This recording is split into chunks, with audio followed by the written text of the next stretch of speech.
do you think? I can't think right now. It's about the most terrifying thing that has ever happened.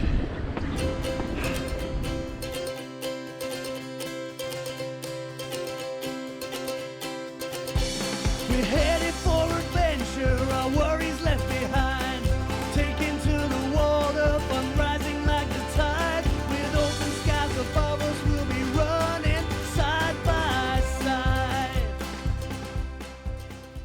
I want to start this video by letting you guys know that we're safe. The boat is safe. No one's hurt, and everything is going to be okay. It's very, very difficult for us to watch this footage, let alone make a video out of it. So I want to apologize ahead of time.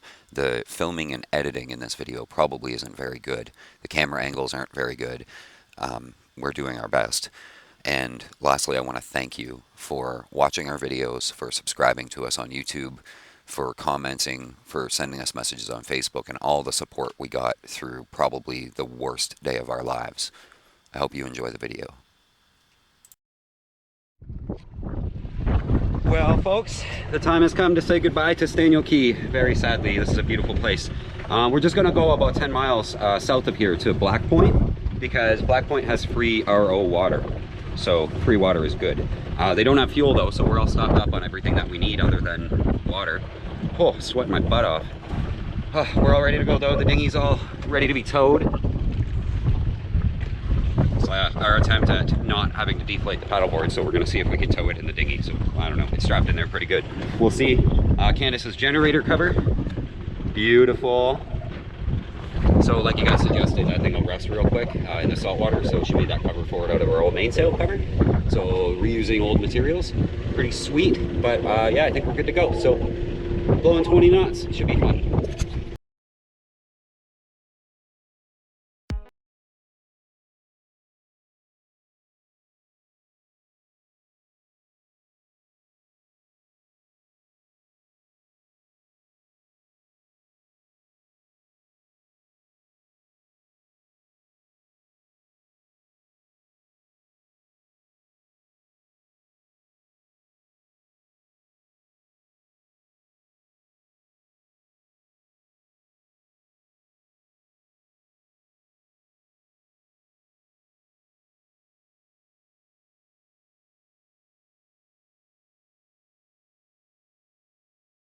To go wrong. We left Staniel Key sailing at about 7.5 knots and everything was fine, but when we turned into the wind to head toward Black Point, we started bashing into very large chop, and that's what broke the boat.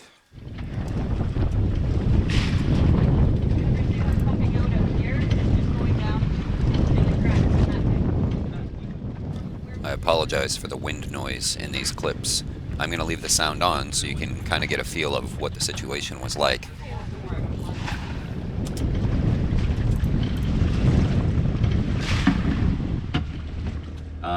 So we left Staniel Key to go 9 miles to Black Point, which should take an hour and a half. It all sort of started to go wrong about, what, 4 or so miles off Black Point, sort of out in, I don't know, 15 feet of water maybe, and it was just bashing in the chop, and we were outside. We didn't hear the high water alarm, which we do have, and was working, but when you're outside in 20 knots of wind and you're bashing, you can't really pay attention to what's going on inside the boat. You can't hear anything inside the boat. You can't see inside the boat. It is what it is. At some point, Candace had to go inside for something, and I'll never get that image out of my head. Never. I'm not gonna cry. so I heard some yelling and swearing from the cabin, and jumped up to see. I ran out from behind the wheel, and I stuck my head in, and the water was about where we're sitting now. It was maybe a little bit higher, 2.5 feet or so. Panic ensues. And at first, I didn't know what to do. And I don't think Candace knew what to do. But your instincts sort of kick in and you do what needs to be done. So I got her a bucket. Like, at first we turned the bilge pump on to make sure that it was on, and it was, but it wasn't actually working. We didn't know this yet. But Candace got a bucket and she started bailing water through the companionway door out into the cockpit because it has drains at the back. So get the water out of here into the cockpit and it'll drain. And I set out through all the cupboards shutting off the seacocks. And this is in more than knee-deep water. So you can't see the seacocks and you can't see anything. The bilge boards had floated. Yeah, all of our, we have 3 boards that hide the bilge. They had all floated off and were randomly floating around in the boat. So there's big holes in the floor. Very, very difficult to maneuver through the boat. Everything from the kitchen cupboards and everywhere was floating around. Just very hard to maneuver inside the boat. Yeah. So I managed to get a couple of seacocks shut off, and then I remembered I left the engine running and no one was navigating. I think I had powered down, but we were in this big chop and the boat was going like this and the water inside the boat is sloshing back and forth violently. So I ran outside, shut the diesel down, put the anchor down because it's very shallow. You don't want to go up onto a reef while you're sinking. So shut it down, got the anchor down, came back inside. Candace is still bailing and the water's still coming up, even though I shut all the seacocks off. So we had a moment of like, what do we do now? What do we do? And the water was coming up to the batteries. It was already about halfway up the batteries and about to come over the top of them. And I thought, that's it, we're done. And I looked at the panel, the VHF was still on. So Mayday, Mayday, Mayday, this is sailing vessel Lady K. We are X miles off this place, leaving that place, and we are taking on a lot of water. We are sinking. US Coast Guard, right away. Minute and a half. Yeah, they radioed back, what is your position? And I tried to explain it and they asked for coordinates. So I grabbed the iPad and I'm like shaking, trying to get coordinates. I read them wrong, but somebody else on the radio knew from my description of where we were, exactly where we were. So they talked to the Coast Guard and they said, this is where they are. US Coast Guard helicopter, a minute and a half on top of us. Like, I wish we had some sort of information about like who it was, they were, or yeah. like their IDs or something. The helicopter like, had a call sign, but I don't remember what it was. And I'm sorry, I can't get it off the video either. I can't hear it.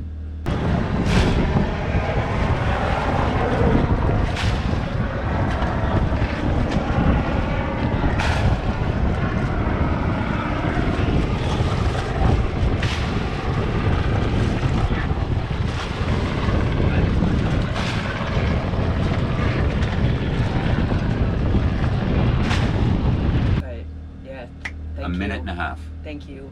Coast Guard's on top of us, hovering around our boat. They were here. Yeah, and as soon as they got here, they're radioing me. They have a VHF marine radio. They're radioing me and they're like, put on PFDs, put on your life jackets.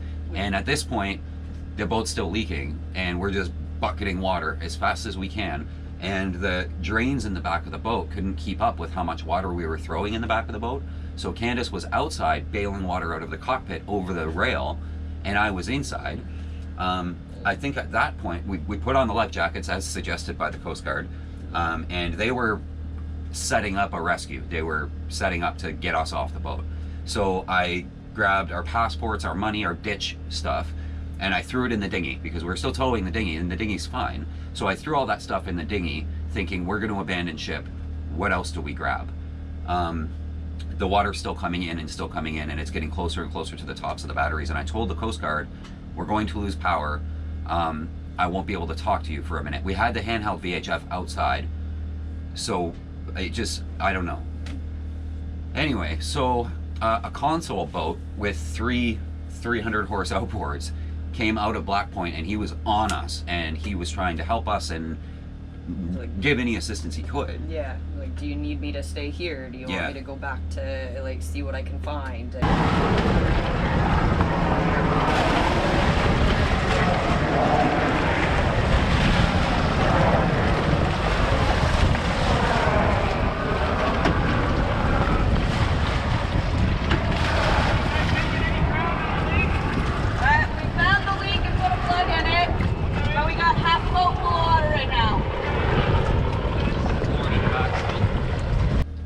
Yeah, we're like panicking. Everything's crazy. The water in the boat moves so violently. You wouldn't believe how the water in the boat moves. When the boat's rocking and pitching with all the outside waves, the water in the boat is impossible to deal with. And it's very difficult to move even a couple feet. But anyway, I remembered, I know I shut off all the seacocks. Everything shouldn't be leaking, but the water's still coming up. And I remembered we have 2 other holes in the boat up in the V-berth in one of the little triangle lockers underneath everything. So I went up there because that's where the speed transducer and the depth transducer are. And they're sort of sealed units and they don't really go wrong as far as we knew. The speed paddle wheel has never worked on this boat, so we sort of just ignored it. Probably a stupid move. Shame on us. So I ran up there and, well, not ran, sort of swam. And I jammed my hand down in like sort of shoulder deep water, jammed my hand down there, and I could feel a big hole in the boat, like a 2-inch hole. And water is just flying in. Put my hand over it and I yelled to Candace to grab me a plug.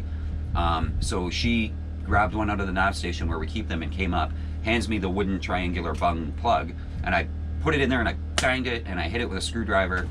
You can't hit it with a hammer in there, it's too tight of a locker, and that stopped the leak.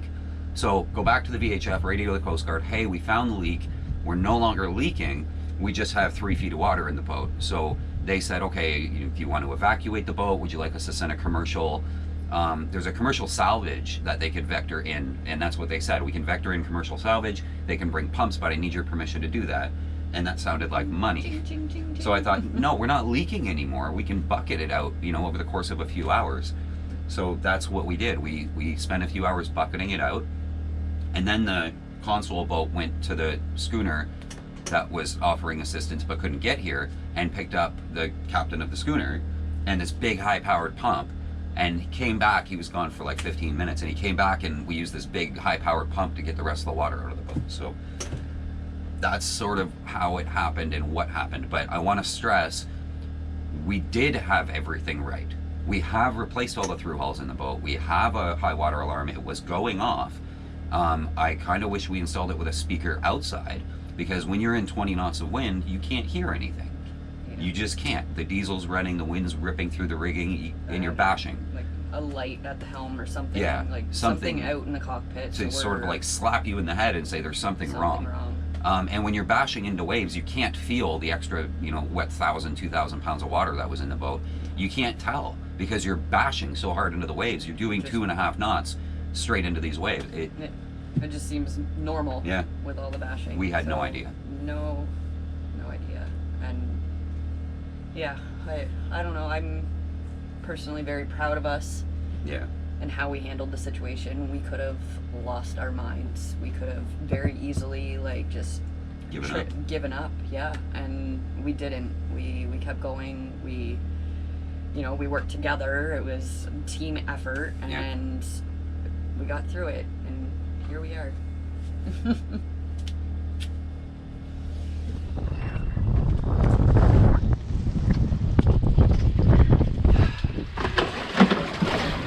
What do you think? I can't think right now. It's about the most terrifying thing that has ever happened. So, yeah, probably talk later. The guy in the console is gonna go get a pump from another boat, a high volume pump. The Coast Guard helicopter left. We're all alone now.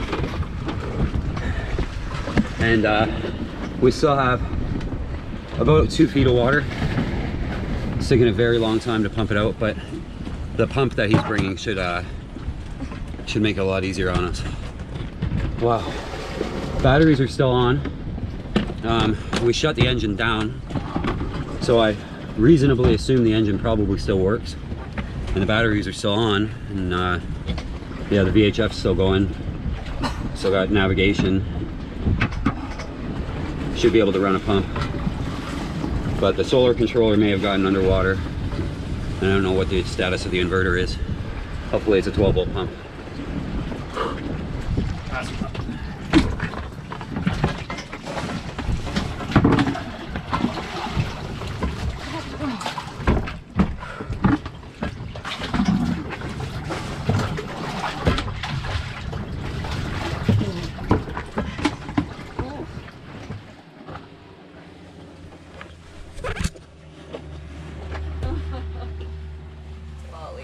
Yeah.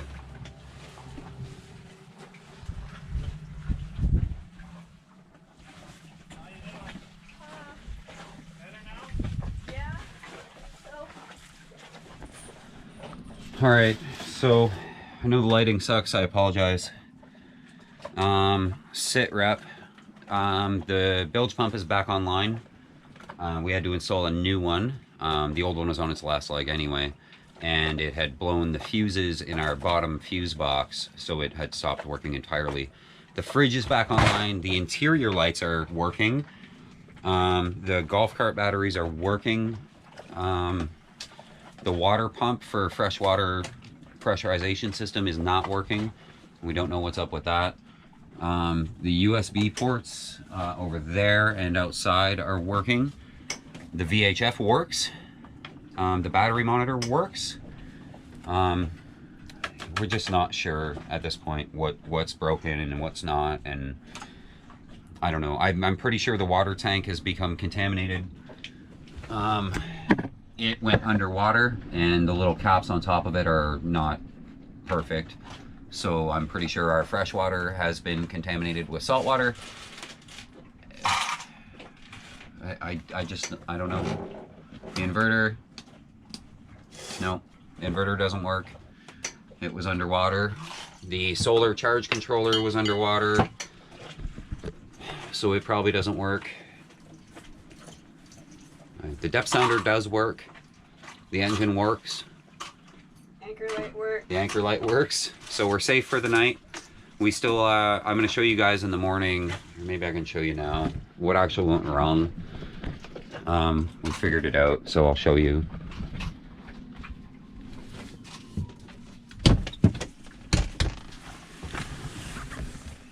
So in our V-berth, we have this cabinet right here. And you can see there's a depth sounder transducer, and there's a little paddle wheel for the speed. The paddle wheel for the speed is what went wrong. I'm gonna give you a little close-up right now. Obviously, it's got a wood bung in it, this thing. That's what failed. So this guy was threaded into there, and it's got the little speed paddle wheel on it, and it blew off, and this big, I don't know, what's that, 1 3/4 inch hole just filled the boat with water very, very quickly. There was 2.5 or 3 feet of water by the time we noticed it was even leaking. So anyway, we found it. I jammed that wooden bung in there, the little triangular wooden bung. By the way, keep those on your boat everywhere. Jammed that in there as soon as I realized that's what was leaking, and the leak stopped. And then we bailed 3 feet of water out of the boat. So I'm sure we're gonna sit down and talk a little bit more tomorrow about it. But for now, the boat is this.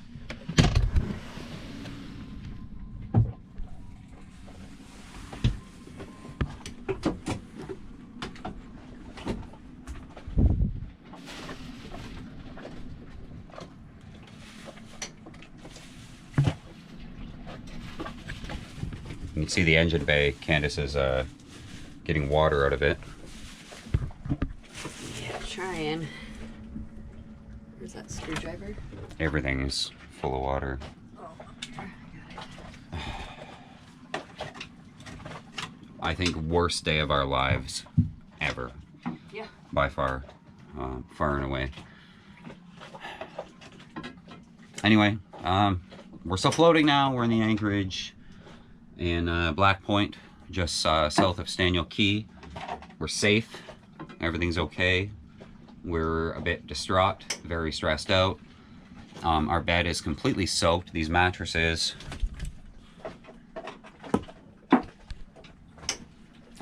they were underwater. So, yeah, we're gonna have to figure that out. It's all salt water.